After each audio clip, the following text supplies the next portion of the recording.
Hi, my name is Christina Loback, and I'm an immigration lawyer at Spousal Legal Immigration.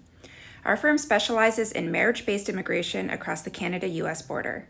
In today's video, I'm going to discuss one of our most frequently asked questions. Can I travel to Canada after I submit a spousal sponsorship application? I'm going to answer this question from a Canada-US perspective because US citizens are visa exempt and can come to Canada with just their passport. So, the answer to this question is yes, you can travel to Canada after submitting a spousal sponsorship application. This is because Canada allows dual intent as a visitor.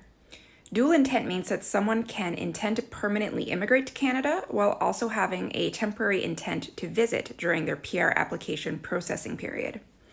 The border officer will still want to assess whether you intend to leave Canada after your period of authorized stay, and they have the discretion not to admit you to Canada. An immigration officer will consider the same factors they always look at when deciding whether to admit you to Canada as a visitor.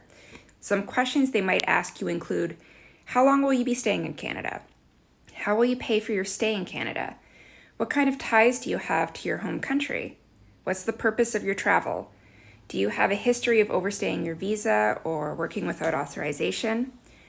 What is your plan if your spousal sponsorship application is denied?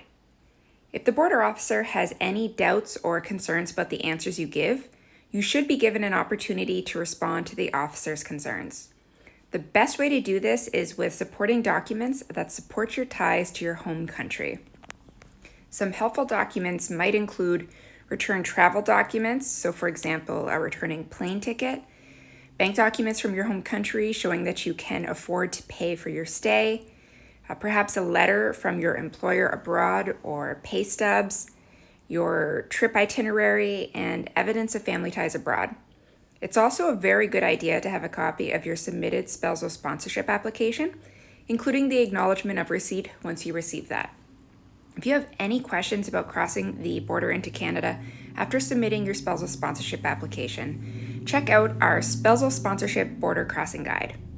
This in-depth guide includes 20 reasons for denials so that you can avoid common mistakes, a border package checklist, border crossing tips for travel day, tips for being interviewed by the border officer, a guide on what to do when things go wrong, and more. Check out our website, www.cisulegal.com, for more information.